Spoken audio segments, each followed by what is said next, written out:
All right, good evening, everybody. It is 6 o'clock, and I will call the 24th regular Common Council meeting to order. Will the clerk call the roll? Thank you, Mr. Mayor. Alderperson Bellinger. Here. Alderperson Borse.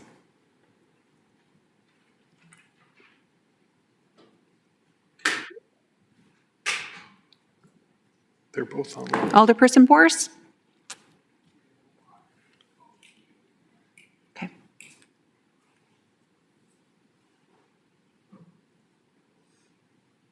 I think we have to allow them to be able to unmute.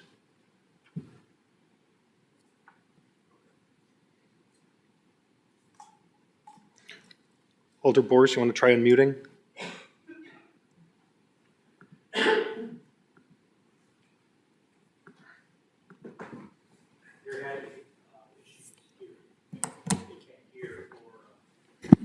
All right, let's continue with the roll. Alderperson Close. Here. Alderperson Decker. Here. Alderperson Gravine. Here. Alderperson Heidemann. Alderperson Menzer. Here. Alderperson Mitchell. Alderperson Perella. Here. Alderperson Rust. Here. Alderperson Borse.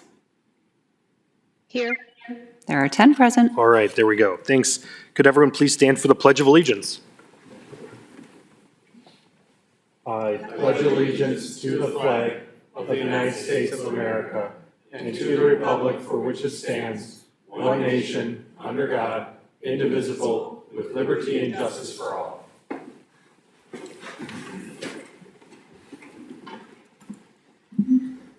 All right, Alder Decker, is there a motion to approve the minutes from our last meeting?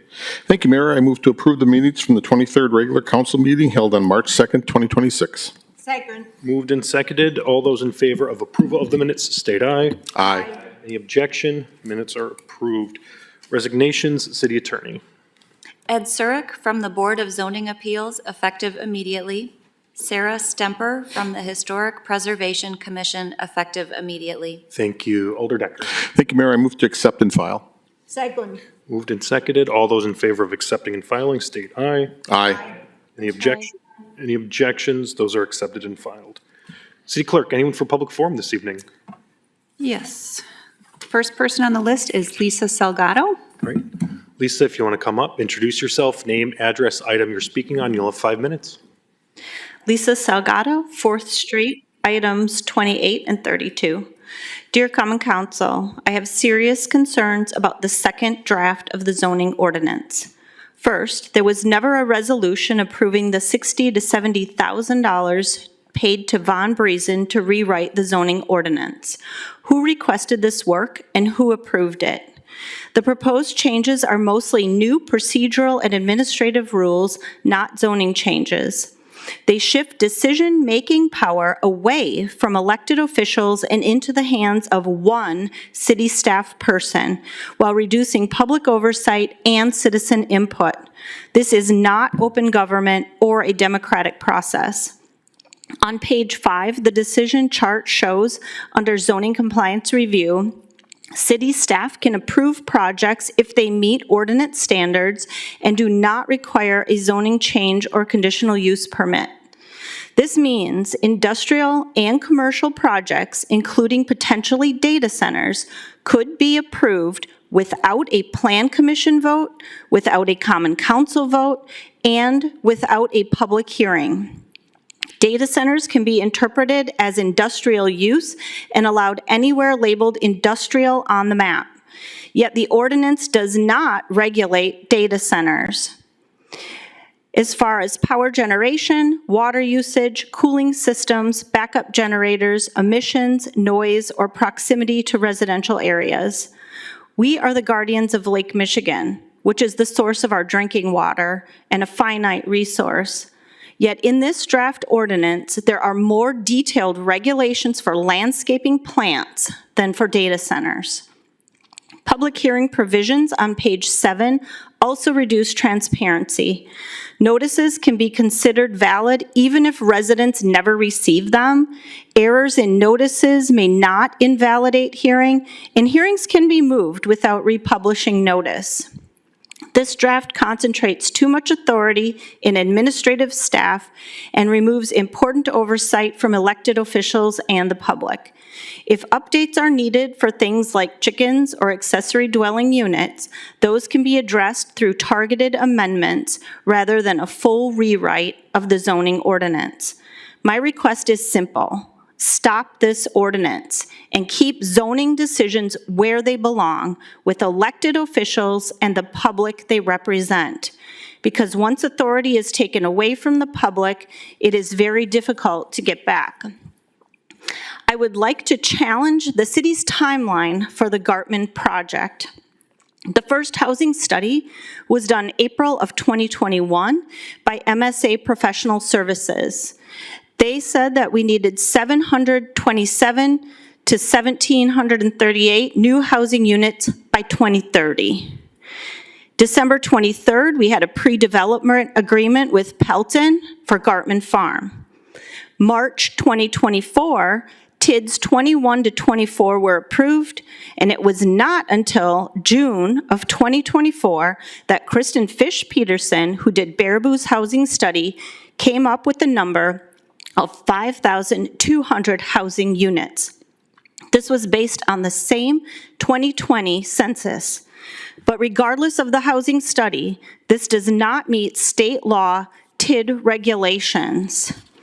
The city has still not released Pelton's pro forma as requested by FOIA request to prove why citizens need to give land away for $1 a parcel after we already paid $5 million for the property.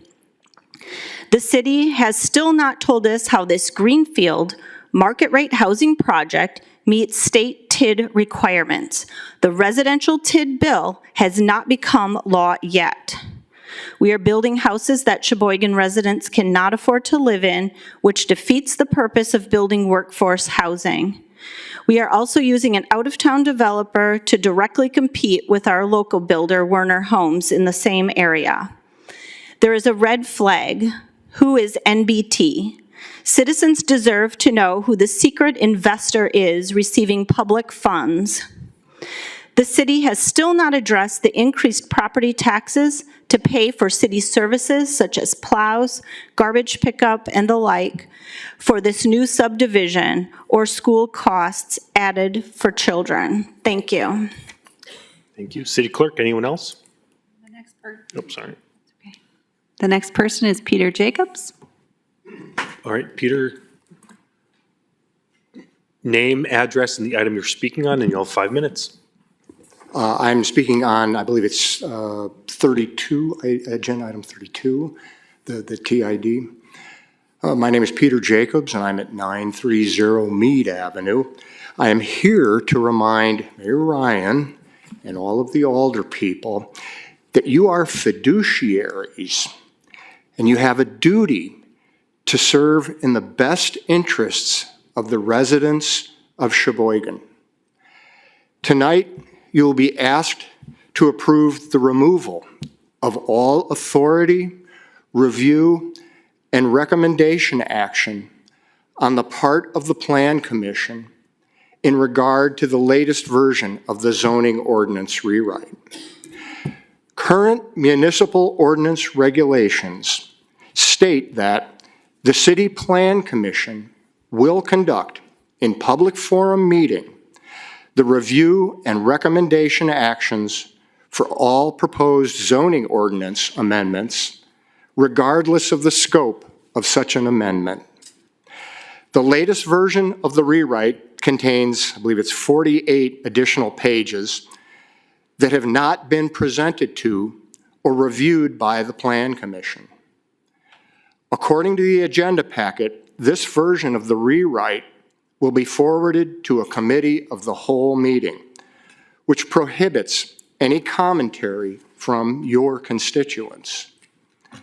You are being asked to forbid the review and public participation that is mandated by law.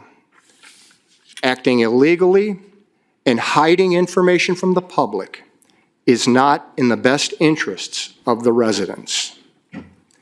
You will also be asked to approve the TID 23 development agreement, Wisconsin statutes prohibit TID project awards for greenfield residential subdivisions, such as that planned for the Gartman Farm acreage.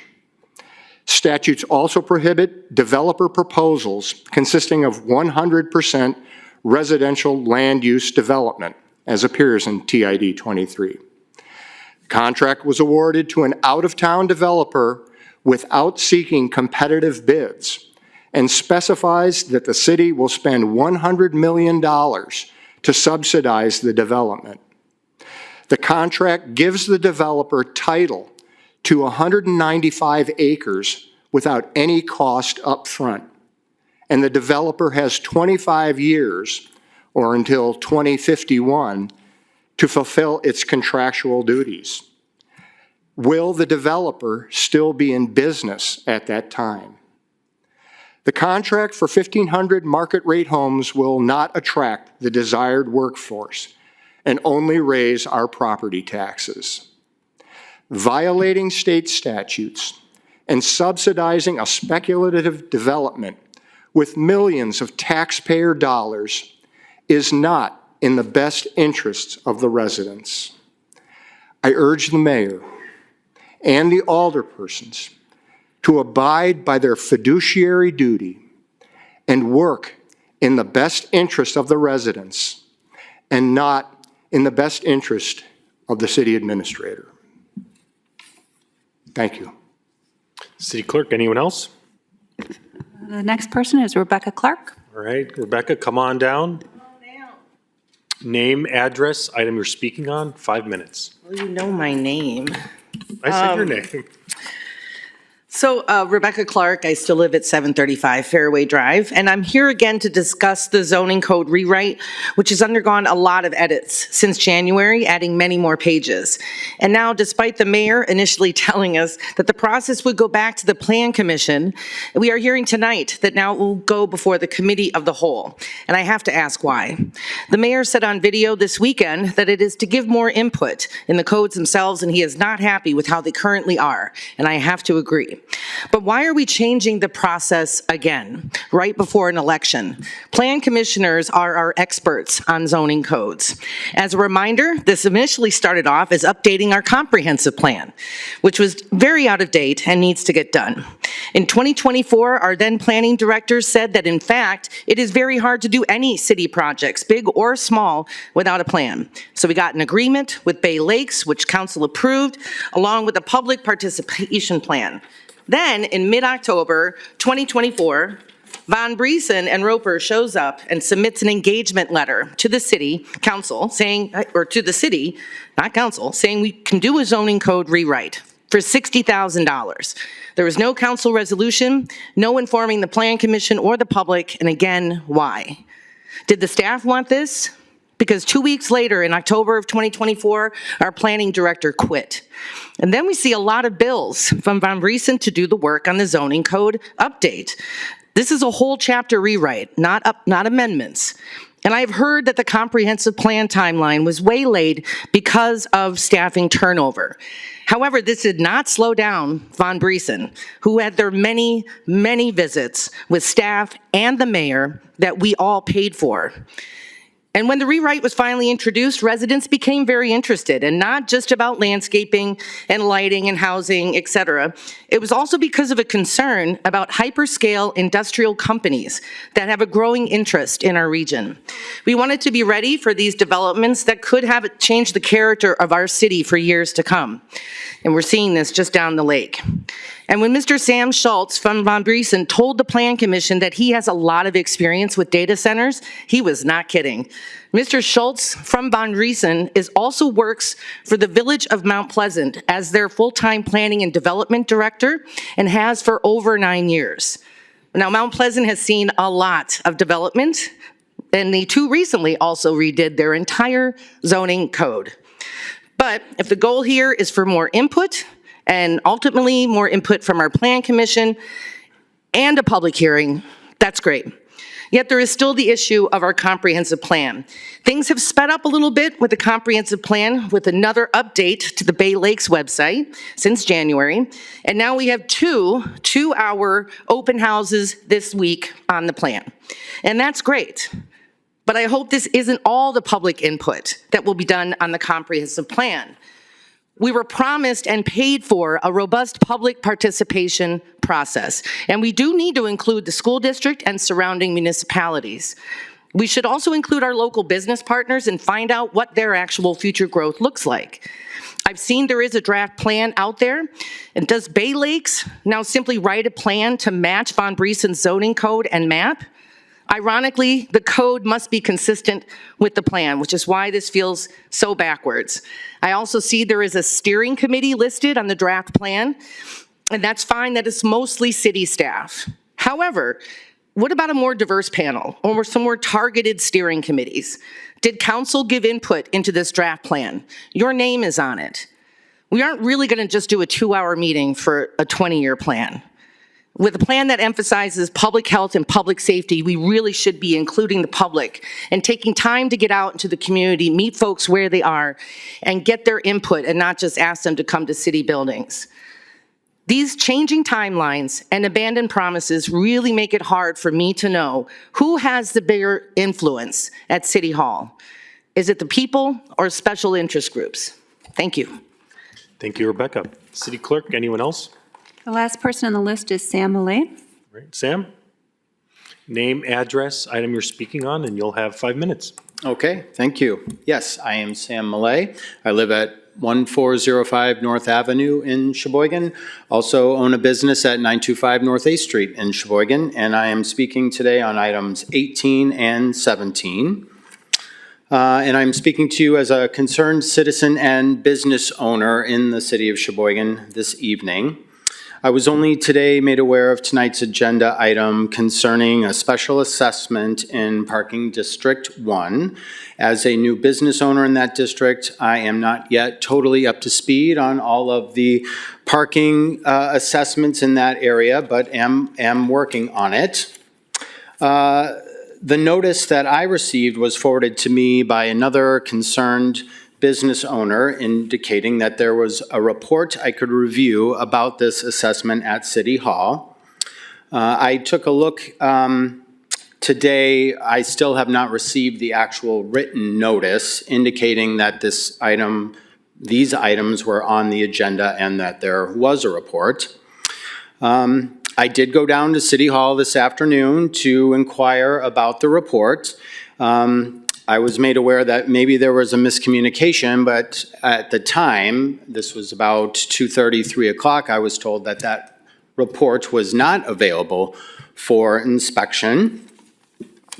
The finance department did get on it. They did email me that report about 4:15 this afternoon, but clearly that's not enough time to review thoroughly, thoughtfully, to determine whether I had any questions, consider it, maybe reach out to electeds or other people at staff to maybe get questions answered.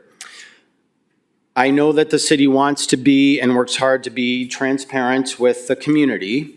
However, in this instance, I believe inadequate time was given to those businesses and property owners who would be affected by this property assessment, and to consider the action that's going to be taken tonight. Accordingly, I ask that this council continue or not take any action on these items, and that such matters be continued to another date so that those affected can thoughtfully review the report, determine if they have any questions, make appropriate inquiries prior to having to come to City Council and voice their concerns. If that's what they would need to do, then so be it. But I think that with adequate time, perhaps questions in this forum could be avoided. So I'd ask that any action on these items, I know there's other assessments that are up for hearing as well, but in particular, 8 and 17 deal with Parking District 1. Thank you. Thanks, Sam. City Clerk, anyone else? No, that's it for this evening. All right, just a few announcements on my end. Obviously, as folks can tell, it is Wisconsin, and while spring is shortly around the corner and we still get snow. So we want to remind folks that winter parking rules are still in effect until the end of the month. And please remember to park for tomorrow. You can check out more information regarding parking on the city's website as well as the police department's website as well. We are still under a snow emergency to support our plow drivers for their continued work to clean up the streets throughout the city, and that will be in effect until tomorrow at noon. As well as starting next week, Tuesday, March 24th, early voting will begin for the spring elections. So if you want to vote early, come on down to the city clerk's office, and folks can vote in person at the clerk's office leading 2 weeks before the election. And as previously stated as well, this Thursday on March 19th, we'll be having 2 public engagement sessions on the comprehensive plan, the first session at noon, and then the next session at 5 p.m. Both sessions will be up at Uptown Social. So those are my announcements that I have, and tomorrow is St. Patrick's Day as well, so enjoy. We'll jump into our agenda then. Well, actually, excuse me, we have hearings this week. We have 4 hearings to be heard. Hearing item 132526 pursuant to notice and published personnel notice sent by the finance director. This hearing is scheduled for confirming the exercise of police powers in making an assessment for those benefited properties against which assessments are proposed for Parking Assessment District 1. Is there anyone from the public wishing to speak on this item? Sam? Again, Sam Millay, 1405 North Avenue, also 925 North 8th Street. I would, again, have not really had a chance to review the report at all. I thank the finance department as soon as they realized that I had asked and it wasn't available. They did email it to me, so I do appreciate that. I have not had a chance to fully review it. I will say, though, that as a small business owner in the community, just as with parks, just as with a variety of other public amenities, the public at large in this community benefits from small businesses and property owners in these areas. And so I would like it to be considered that special assessments, while seemingly might only benefit those property owners that are immediately adjacent, really is a benefit to the community so as to draw in business, customers, consumers to buy the products and services that then translate to economic activity in the city. Thank you. Thank you. Anyone else from the public wishing to speak on this item? Lynn?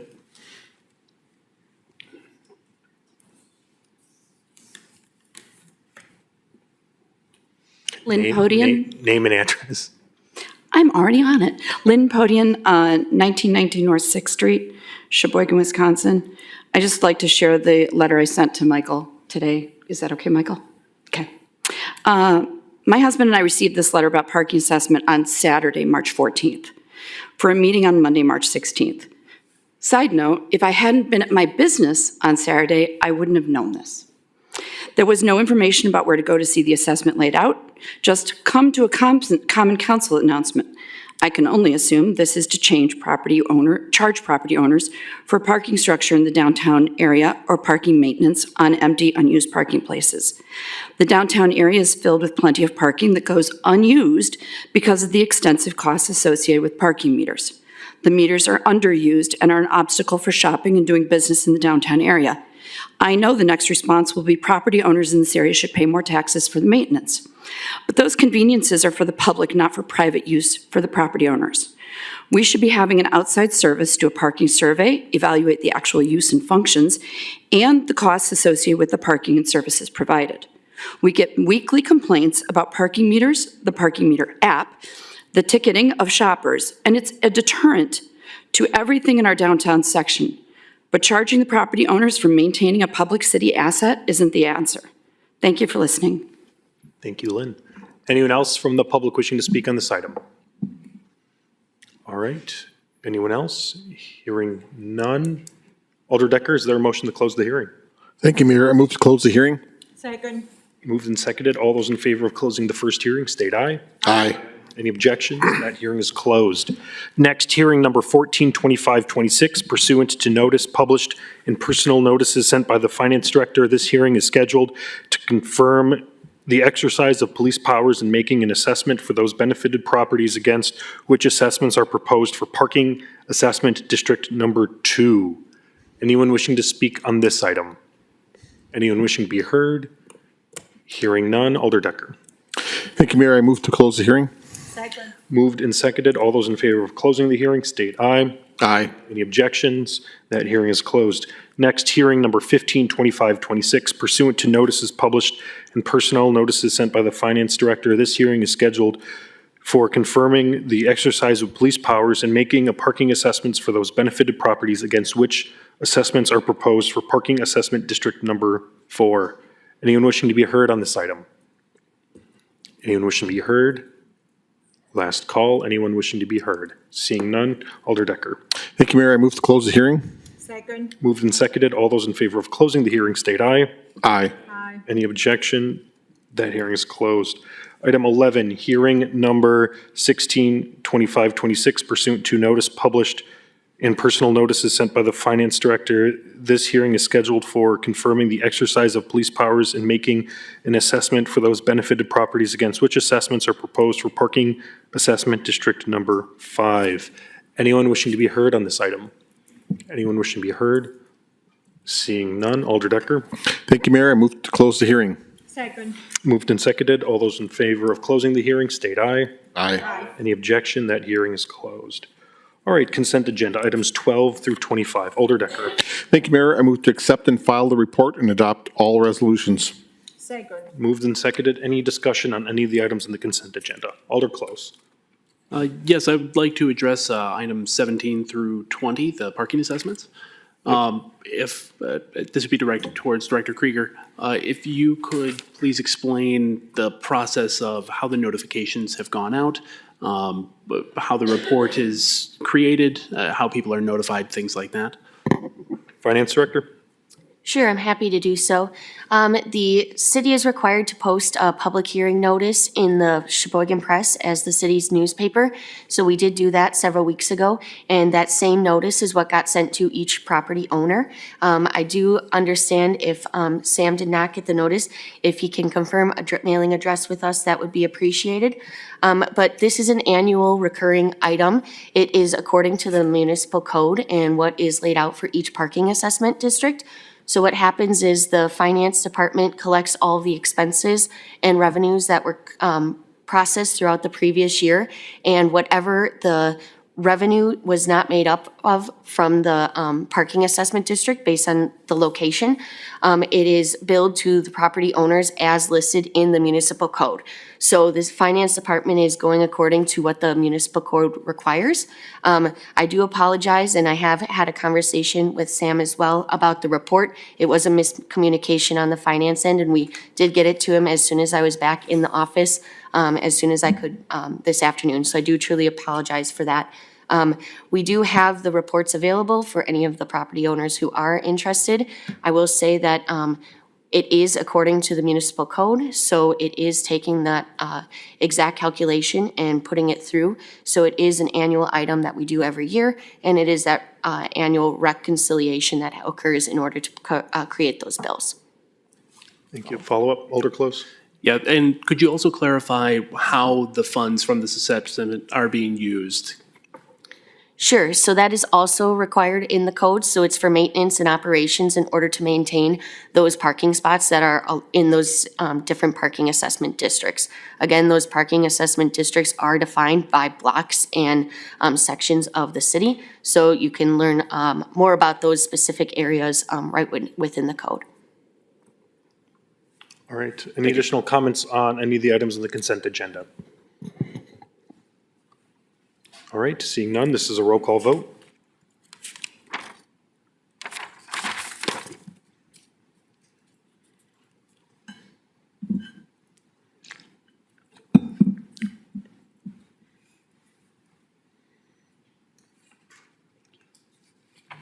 Alder Rust?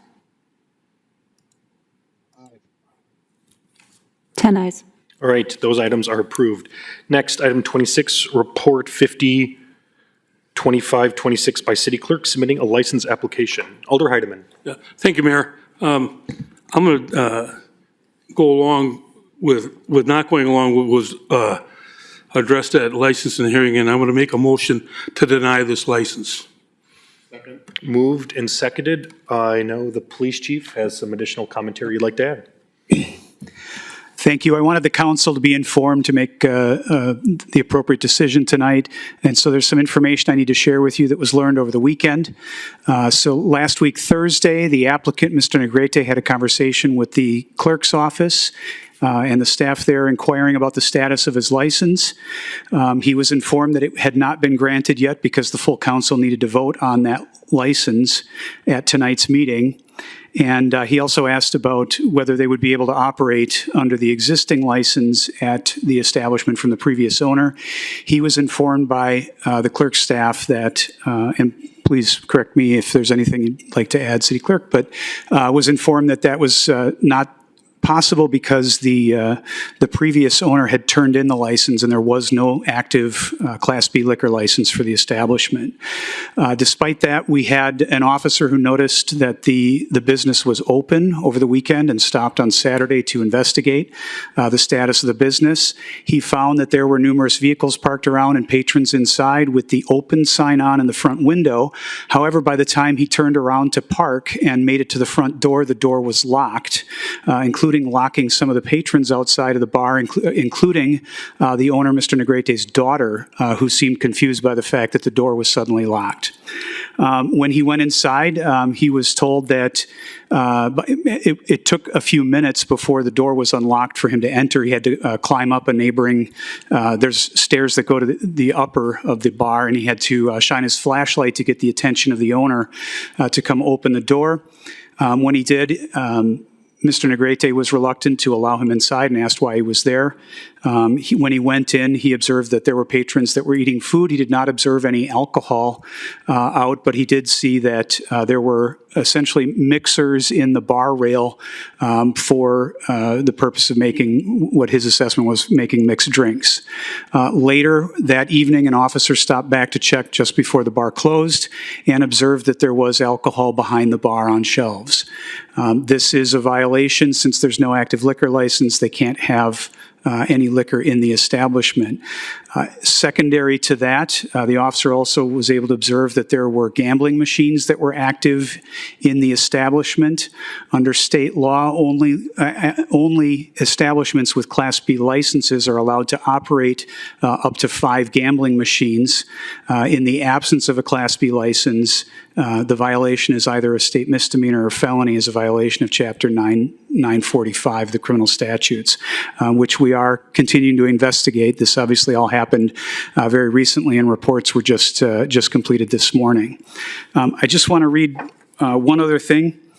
So from guidance from the Department of Revenue, the Wisconsin Department of Revenue, it says persons granted permits must act in cooperation with the department and law enforcement to enforce the alcohol beverage laws, drunk driving laws, and assist with minimizing disturbances of the peace and maintaining the safety of the community.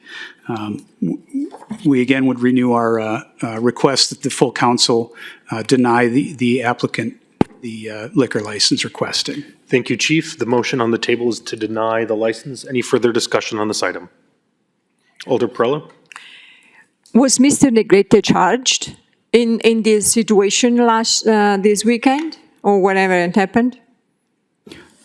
I'm sorry, was it what? Was Mr. Negrete charged in any way? I mean, was he violating the law? Was he charged with something? We are still investigating the violation, but if our intent is, yes, to charge him with a crime if the investigation results in a clear violation of the statute. Any other discussion on this item? All right, seeing no more discussion, we have a motion then on the table to deny. A yes vote is to deny, a no vote is not to deny. This is a roll call vote.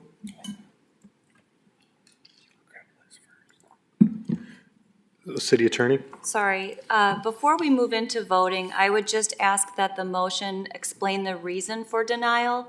so that staff is able to put that reasoning in the letter should the body decide to move forward with denial. Do you have a recommendation for that language, City Attorney? Based on the commentary provided by the police chief? So non-compliance with law enforcement, failure to provide access to law enforcement, something along those lines would be a permissible basis. Thank you. Alder Heidemann, is that fair with your motion? Yes. In fact, I had written this, the responsibility of our committee, along with the Common Council, that when these licenses become available, they go to individuals that have shown the ability to work with law enforcement. This was not the case with this individual. So, like I said, we did deny this. We've given this gentleman every opportunity. This has been ping-pong back and forth between the council, law and licensing, and back again. Obviously, we've had a lot of questions about it, and I'm sure what's happened over this last weekend kind of shows you that he's not intending to follow the law. So, again, motion to deny, and it's because he doesn't cooperate with the police department. All right, thank you. All right, we'll open up the roll call vote again.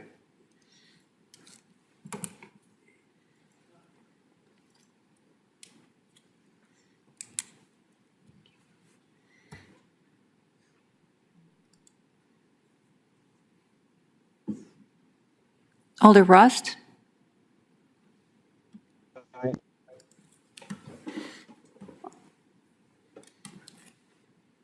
Alder Heidemann? Thank you. 10 ayes. All right, that motion has been approved. That license has been denied. Next, resolution number 195-2526 by Alders Mitchell and Prella, authorizing the appropriate city officials to sign the January 1st, 2026, December 31st, 2028 contract between the City of Sheboygan and the Amalgamated Transit Union Local 998. Alder Mitchell. Thank you, Mayor. I move to adopt the resolution. Second. Moved and seconded. Under discussion, City Attorney. Thank you. Thank you. Director Mink is not available this evening, so if there are any questions regarding this contract, I'm here to answer them. Thank you. Under discussion, any discussion on this item? Seeing none, this is a roll call vote.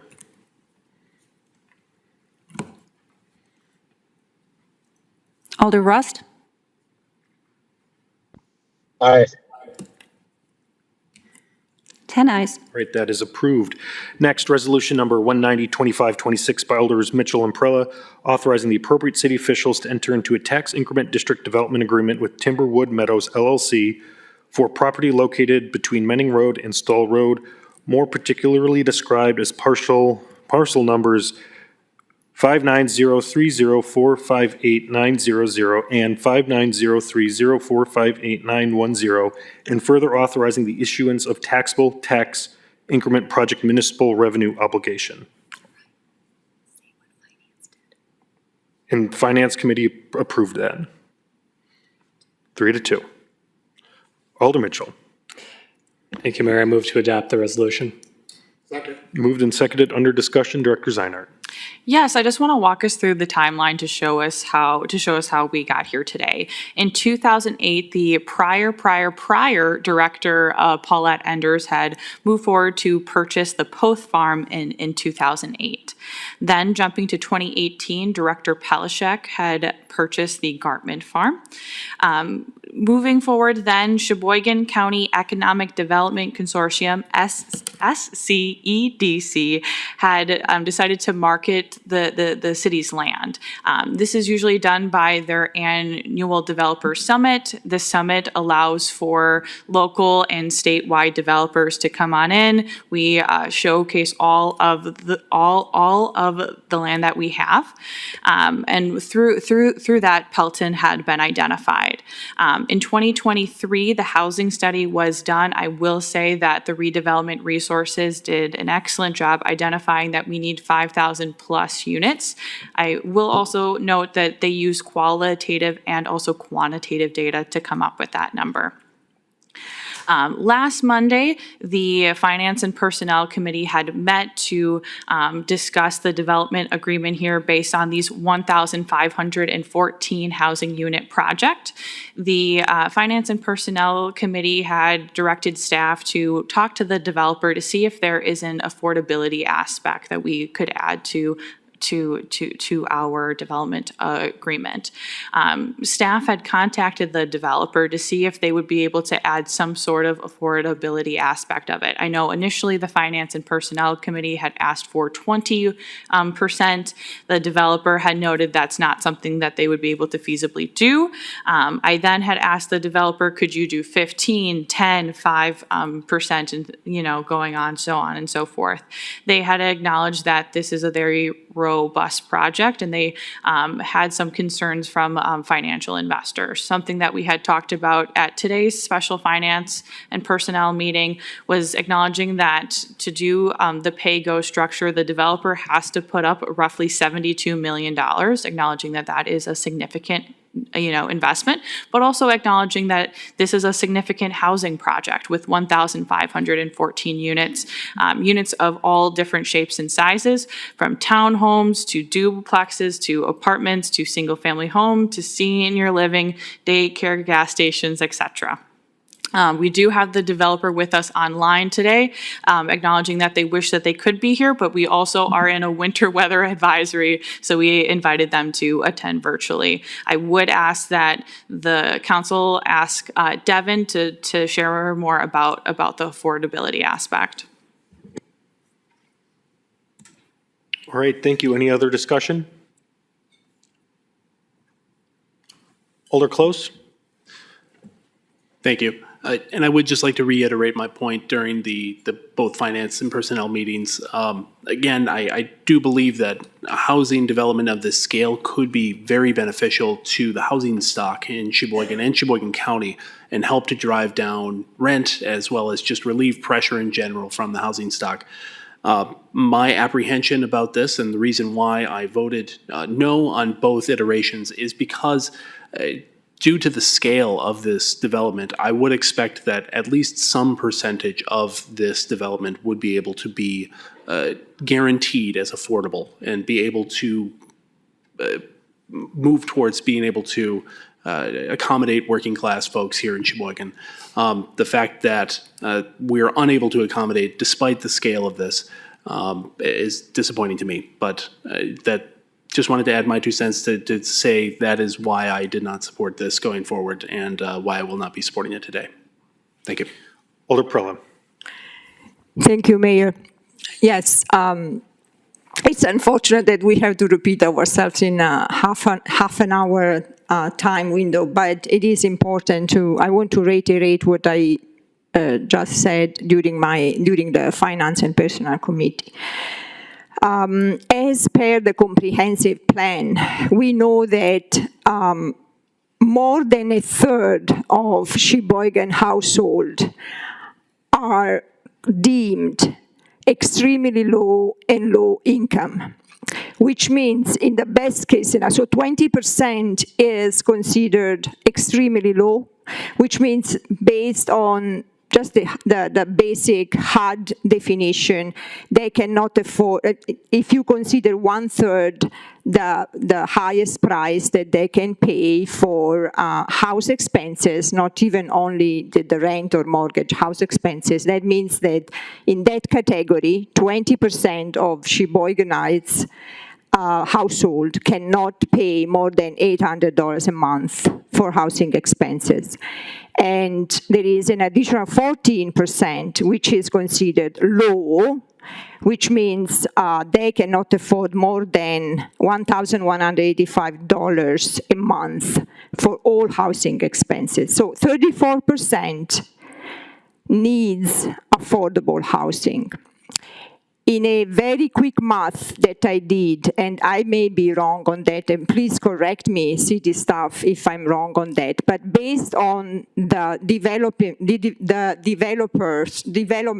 that we already approved, and adding the number of these 1,511 units, or 14 units, it looks to me that we did not create more than perhaps 120, 130 affordable, really affordable housing units, which means about 6% of what we are going to offer our population. Now, if 34% of our households are deemed extremely low, and if we built only about, even let's say 7%, which is not, it's very generous, affordable units, the math does not work. We are not doing enough. And my point is, this is the largest project that we are approving. I have been on the Common Council for 5 years. This is definitely the biggest project. And I wanted to move forward. I want to move it forward. I think it is balanced. I think it is true. The developer is going to pay ahead a lot of investment. And so does the city. So, but due to the huge investment, I think we should demand that this agreement being reviewed, being reassessed, to find solutions to accommodate the needs of our households, of our constituents. Alder Decker. Yes, I just wanted to bring up what I brought up at the Finance and Personnel also. The one thing that I look at is this is the ability for us to build market rates, which is going to open up the pipeline for people to move into, because we have a lot of people that are actually under renting. They're renting in facilities that they don't necessarily want to rent into, that they're in so when they are going to be offered a better or newer opportunity, it will open up some of these, and this will bring forward some of that. So, Alder Gravine. I just wanted to touch on what public hearing brought up. Does this agreement comply with all state statutes and laws? City Attorney. Yes. Thank you. And can I ask one more? Yeah, follow up. In my conversations this week, I was told that a lot of these homes that they were planning on building aren't going to be top scale homes per se, but more for workforce. Is there anything to back that up?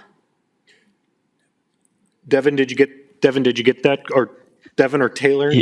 Yeah. Devin? I got it. I don't have my camera on because the Wi-Fi is not keeping up with the video, but can you hear me okay? It's a little spotty, but we can sort of hear you. Okay. So, yes, I don't think we're planning to sacrifice quality in the housing. We are providing smaller lot sizes and smaller floor plans to hit that quote-unquote workforce attainable housing. There's a lot of definitions about what workforce housing means, but we don't mean it to be lesser quality or anything like that. We're just trying to make it attainable for the broader community. Thanks, Devin. Alder Gravine, any other follow-ups?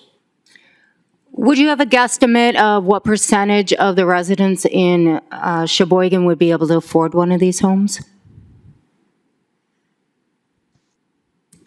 Yeah, I think we're well below the 30% of median household income that's deemed affordable or attainable for housing costs.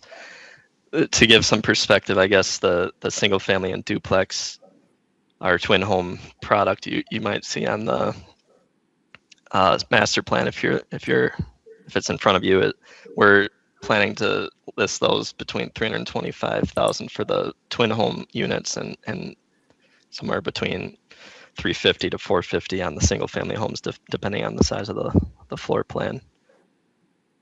Thank you. So we're definitely targeting the missing middle housing product that, like Mr. Decker I think said, was to pull people out of the more affordable older homes and increase the housing stock. Thanks, Devin. Any other discussion on this item? Alder Bellinger? Thank you, Mayor. This would be directed to Administrator Bradley or Director Zeiner.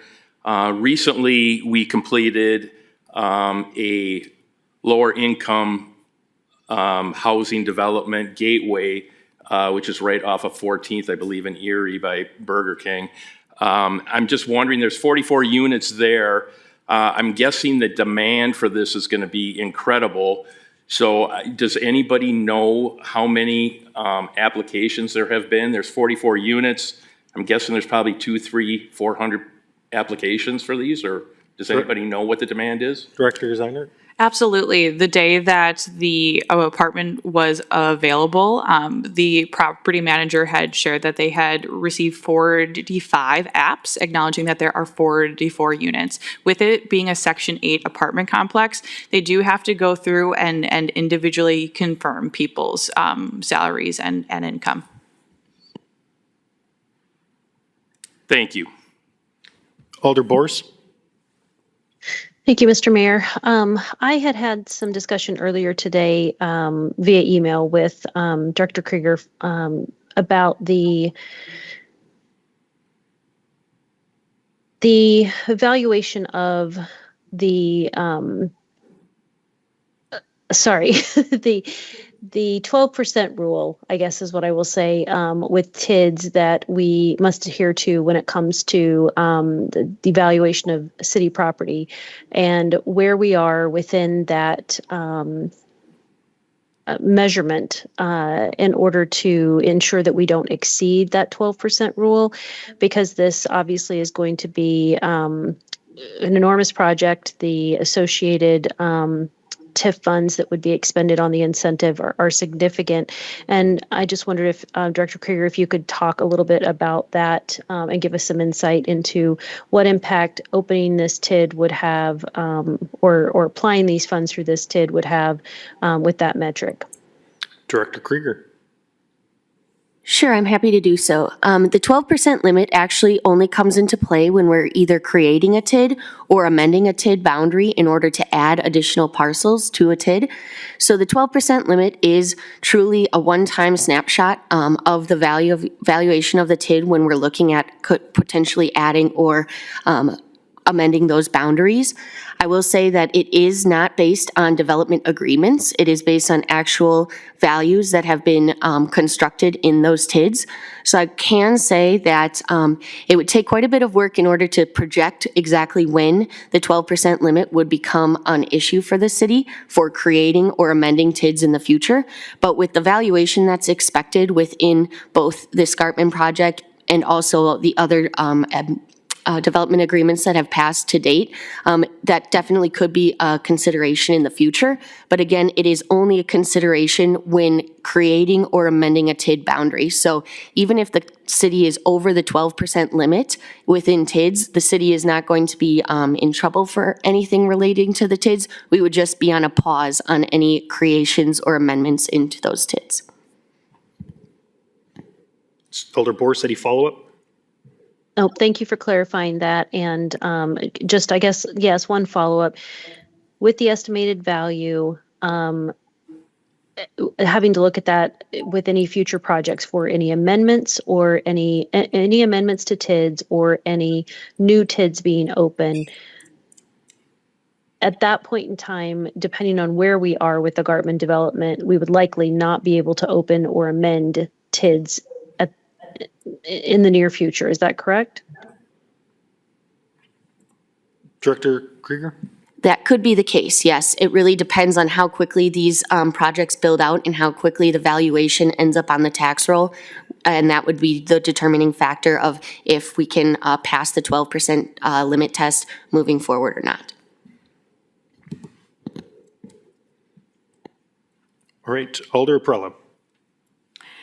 Yeah, I apologize. I can't remember. I didn't hear the numbers that Mr. Coyle was mentioning in response to Alder Gravin.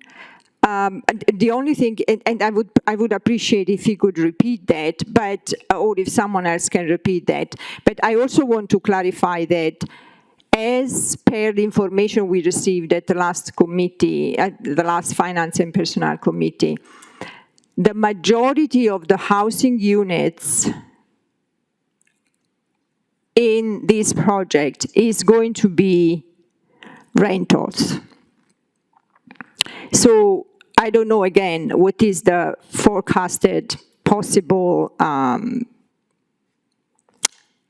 price of all the units, but it is important to remember that people who cannot afford renting also cannot afford buying. And actually, in most cases, people who cannot afford, actually this is an analysis in our current draft of the comprehensive plan. The analysis states that in most cases, people who cannot afford rent are also obviously those that cannot afford buying. So people who cannot afford buying rent more. There are also those that decide to rent even if they can afford buying, but the majority of people who rent because they cannot afford buying. And in this case, if I remember correctly, at least 1,000, closer to 1,000 of the units created in this project is going to be rentals. Director Zeinert? Yeah, and Devin, feel free to jump in and correct me. But the number that Devin had shared was that single-family homes would be from $350 to $450. I will say that this is probably the most affordable single-family house to go online that I have seen during my time here, which is just under 1 year. You are absolutely right. The first Finance and Personnel meeting, not our special one, but the one prior, Devin did say that the rental unit would be just over 1,000. I do echo that we need different types of housing units for different types of needs, whether that's personal or also financial. I know that you have mentioned the draft of the comprehensive plan. That is not something that we had shared with Devin yet, acknowledging that we do have the open house. If those who did not hear, this is my plug. Please come to our open house on Thursday, acknowledging that staff will most likely have to change part of it based on that community feedback. All right, thank you. Other discussion on this item? Alder Prella? I just want to follow up. May I? Yes? One follow-up, yep. Yes, thank you. I just want to follow up that I'm very happy that it's going to be a community engagement this coming Thursday, but these are statistics that are not going to be changed based on community engagement. Thank you. All right, additional comments on this item? Seeing no more, this is a roll call vote.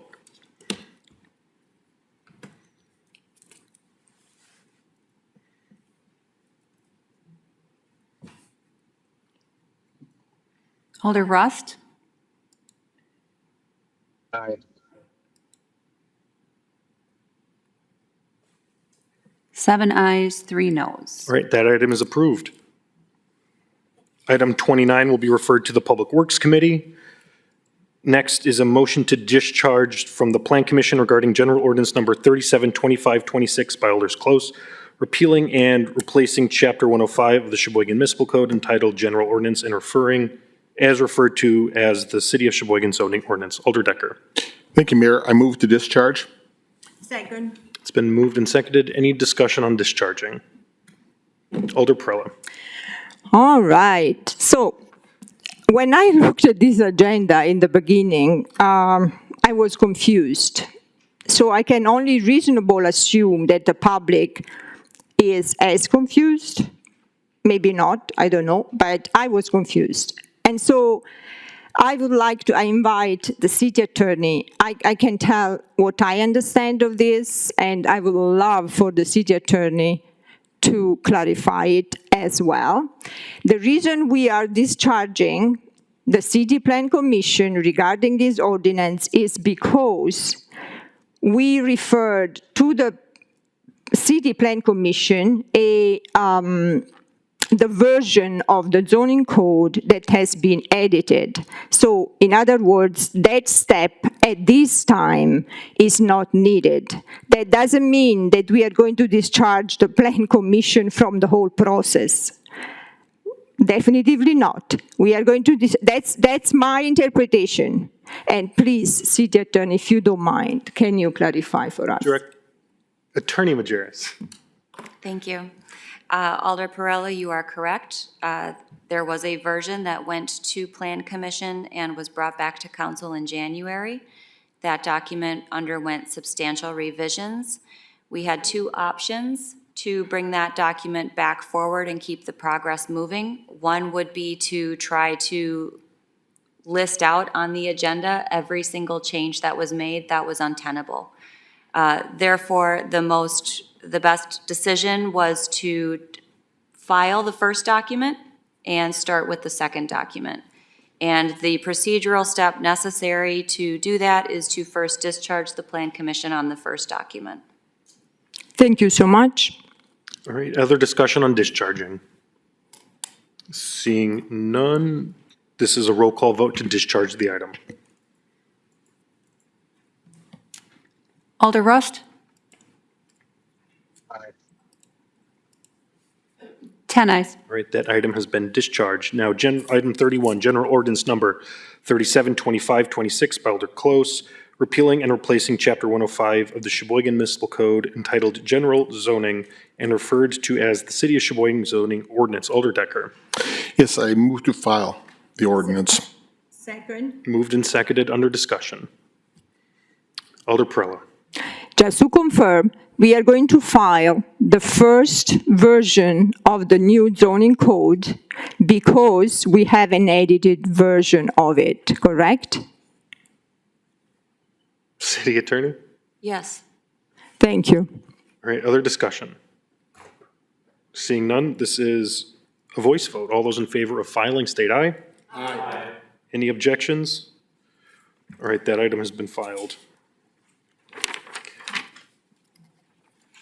Next, item 32, General Ordinance Number 392526 by Alders Decker and Rust, repealing and replacing Chapter 105 of the Sheboygan Municipal Code related to zoning, and that item will be referred to the Committee of the Whole. Next, we have a presentation, item 33, Sheboygan Public Safety Department Schematic Design Progress Update. Fire Chief, take it away.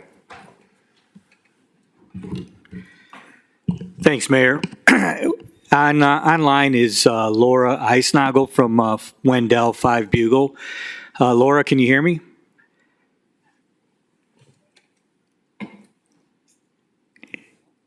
So she'll be on, she'll work on it, and we'll be able to answer any questions. But as council had asked and Administrator Bradley had suggested, we are here at each phase of the project. So we are wrapping up the schematic design phase and hopefully seeking permission to go into the next phase. So I'm going to go over a quick presentation here and be glad to answer any questions, and then obviously we'll be going into closed session as well. So okay, so really this is just the schematic design phase and then what we're going into next. This slide here just gives a timeline of our start working with, when we started working with Wendell 5 Bugle back in 2024 to where we're at today, beginning in the winter and now into 2026, the schematic design phase. So some of the items that were covered in the big picture, right? We went over all the concepts for the floor designs. We also started talking about some of the exterior elevations of our building, and then began looking at the mechanicals and what we needed there and some of the requirements for the plumbing and electrical. Very high level. If we progress to the next phase, then we'll get into more detail. We also started working with our outside vendors on the design for the fire facility, training facility, and also the firing range, which I'll go over later on. And then we just actually got a results back for our geotechnical boring that was completed. So some of the details in the schematic design on that, I want to draw your attention to the right side of that slide. You'll see the color coding. Wendell has used these color codings throughout the project and will continue. So when we look at things, we can determine what section of the stations or buildings we're speaking of. So it's broken out into administration, training, the apparatus support, the apparatus bays themselves, our living quarters, the way the buildings will flow and where the mechanicals are. So again, it's more like at a 20% level, and then as we continue, we will refine that and get more into detail. So the public safety complex is really comprised of 5 sections. Station 3, the apparatus support bays, the fire training building, the dirty classroom shooting range or firing range, and then the PD expansion. So this slide here just shows you the flow of the buildings. So really how we're going to come in. There's going to be another entrance to the north where the public can use it into that parking lot. So we'll go over that again. But it kind of gives you a little bit of the layout. This isn't exact, but as we continue to progress, we'll have those refined as well. So the current Station 3 headquarters in this design is a 2-story with the first floor being the work floor. So during the day, work hours, everybody's down there working, and then after hours at night, the firefighters would be on the second floor. One thing I do want to reiterate and point out is that the classroom or that training section in purple there is also our EOC, and then will be utilized by the clerks for their elections every year. So we're happy to help them with that. Because we're so early into the design phase or the schematic phase, this elevation for the exterior is really a concept what we're trying to refine and what it will potentially look like. So working with our architect, this is what they came up with. So far, just some ideas to throw out there, but again, we're still early in it. The training tower itself is behind the station, and it's going to be utilized by 3 departments, or can be utilized by 3 departments, not just the fire department, but police and public works as well. So it just shows you kind of where the surrounding 360 you can have access to, especially for our kind of training that we do. This is Fire Facilities is a company that specializes in these towers, and this is just a concept of what one would look like. So you could do live burns in there with combustibles, natural gas piping. We could also use our theater smoke to fill it and simulate fire conditions. Again, inside it, there will be a area where we can practice confined space, which Public Works also has to do annually as well. So this building here is the dirty classroom or firing range. And those 2 arrows, the one on the north side is where the police would enter because their building is actually just to the north of it. And then the one on the south is where the fire department could enter. If we were doing scenarios in that fire training building and we had combustibles on there or carcinogens or anything, we could go through that area and decon, basically take the gear off without having to wash ourselves and then go into that classroom, debrief, talk about the next scenario, and then get the gear on and go back and do more scenarios. So the firing range and classroom itself is basically a single story. That dirty classroom that I mentioned is on the west side, and then the firing range will be on the east side. But above that west side section, you'll see a training mezzanine.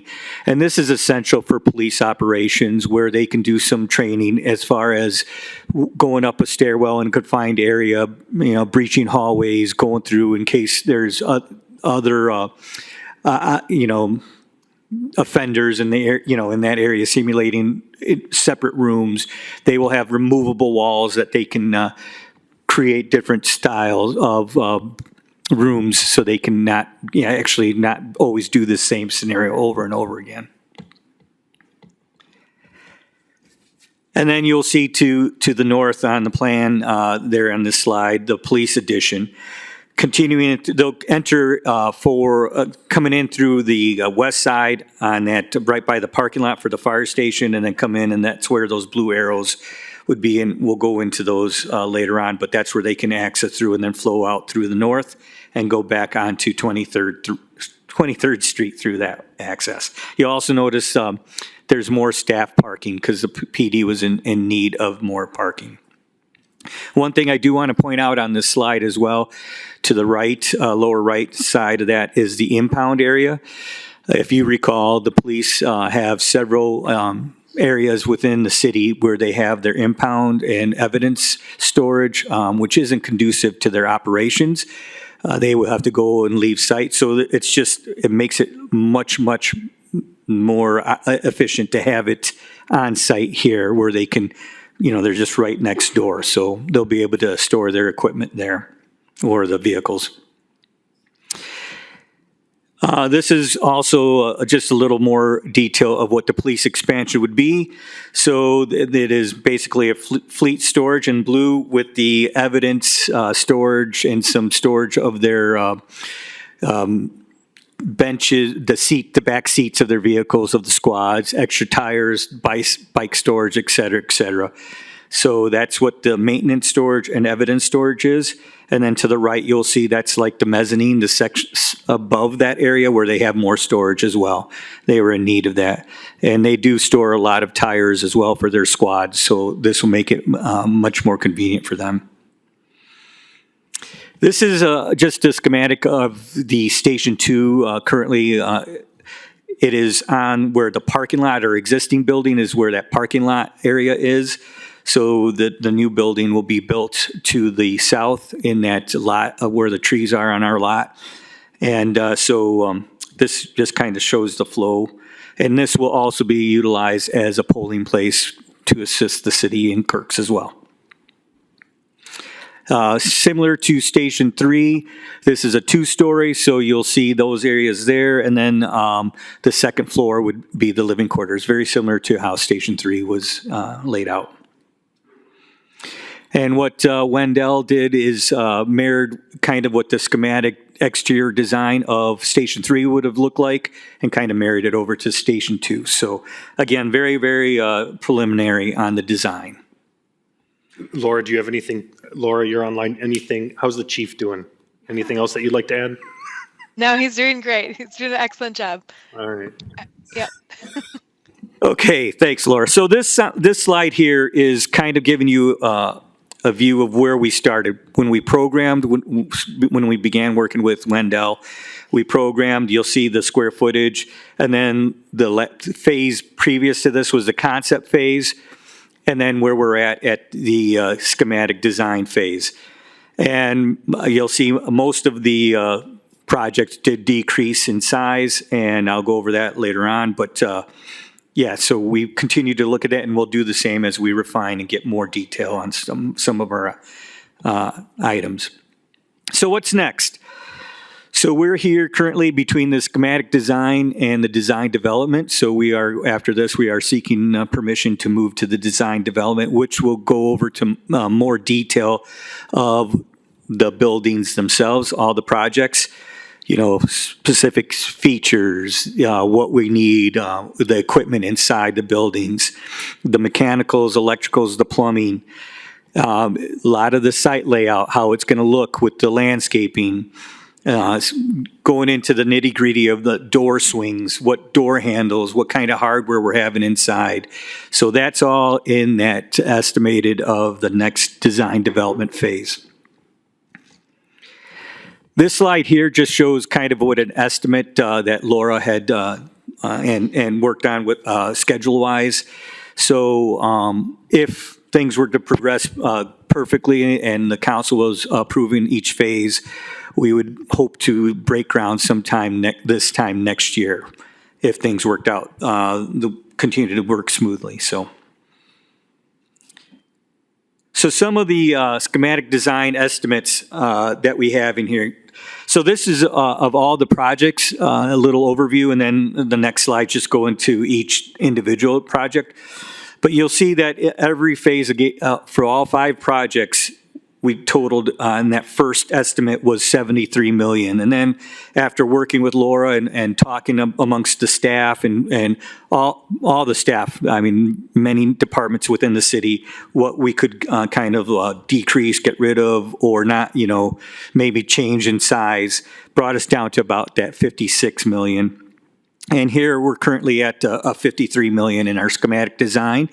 And as we continue to get more detail, Laura will have more refined numbers, as well as once we determine, yep, this is where that window goes and this is where that door needs to go. The hope is that it stays around that 53 or not, or possibly less. So we'll continue to work on that. So as I mentioned, these are those slides for each project. One thing I do want you to note that each slide has that 5% and 6% contingency in it. And the reason Laura did that was because obviously in the future we can't determine what the costs will be, so she has to kind of put that contingency in there. And then as we progress, if the council allows us to, we will have those more refined numbers for you. So the hard cost is the cost of doing work, and those soft costs are like those, the fees that we pay for the designs, the architect fees, our geotechnical fees, et cetera, et cetera.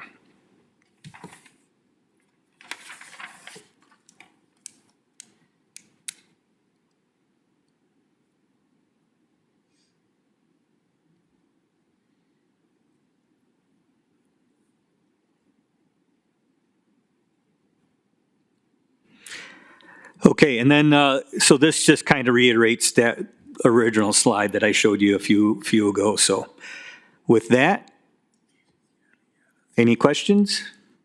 Questions so far for the fire chief, Alder Bellinger. Thank you, Mayor. Chief, you mentioned that the borings are already completed. Any surprises or issues as a result of that? Not to my knowledge. Laura, do you want to answer that one? No, there weren't any major surprises for us. We will continue to read through them and develop how that actually translates in the next phase. But right now, there is nothing that we're super surprised by. Thank you. Yeah, Alder Bellinger, we just received that report just, sometime last week or the week before. We hadn't really had a chance to talk about it. All other questions for the fire chief? Laura, any other commentary so far? No, I will just say that Chief mentioned the soft costs. So the soft costs are basically anything that's not actually built in place. So we always say if you pick the building up and shook it, everything that falls out. So all your furniture, your equipment, your station alerting systems, IT, anything like that, that's included in that soft cost fee. Just kind of wanted to expand on that a little bit. All right, thank you. Additional questions for the fire chief? All right. Sounds good. All right, seeing none, next we have a contemplated closed session. Motion to convene in closed session. Excuse me, Alder Decker, that's your line. Thank you. Thank you, Mayor. I move to convene in closed session under the exemption contained in Wisconsin State Statutes 19.851D for the purpose of considering strategy for crime prevention, to wit, reviewing and discussing the public safety complex schematic designs progress update. Second. Moved and seconded, roll call vote.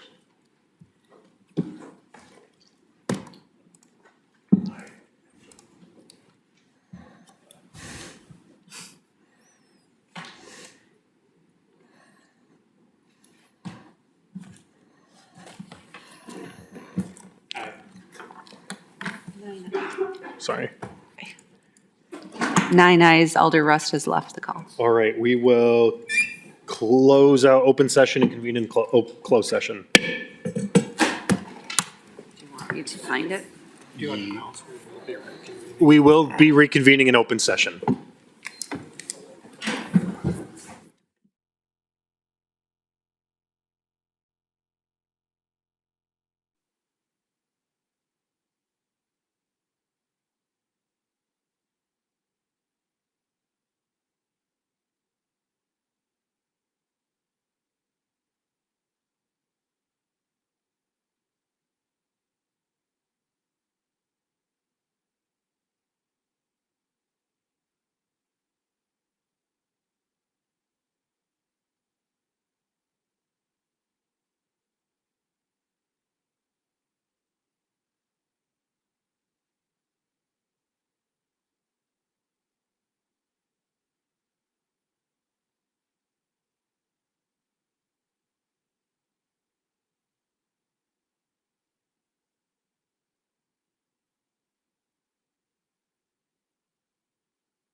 that rain? No, I think Oh, somebody was Scott was pouring. pouring. Oh, I was Yeah. like, it sounded like the sleet. Yeah, everyone made a look. Yeah.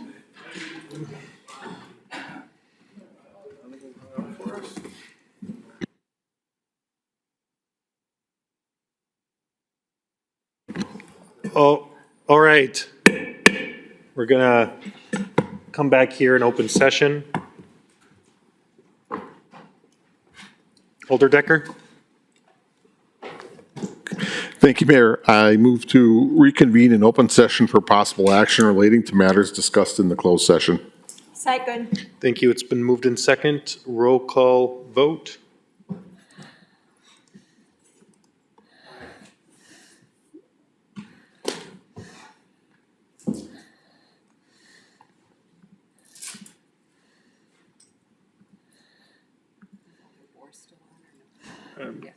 Okay. 9 ayes. All right, all right. We are back in open session. All right, resolution number 194-2526 by Elders Rust and Borse, approving a schematic design for the public safety complex, authorizing the appropriate city officials to continue working with the Wendell Company with design development. Alder Decker. Thank you, Mayor. I move to adopt the resolution. Second. It's been moved and seconded under discussion. Seeing none, this is a roll call vote. Aye.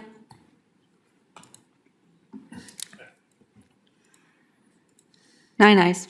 All right, that item is approved. We've exhausted our agenda. Alder Decker. I move to adjourn. Second. It's been moved and seconded. All those in favor of adjournment state aye. Aye. Aye. Any objections? We are adjourned at 8:01.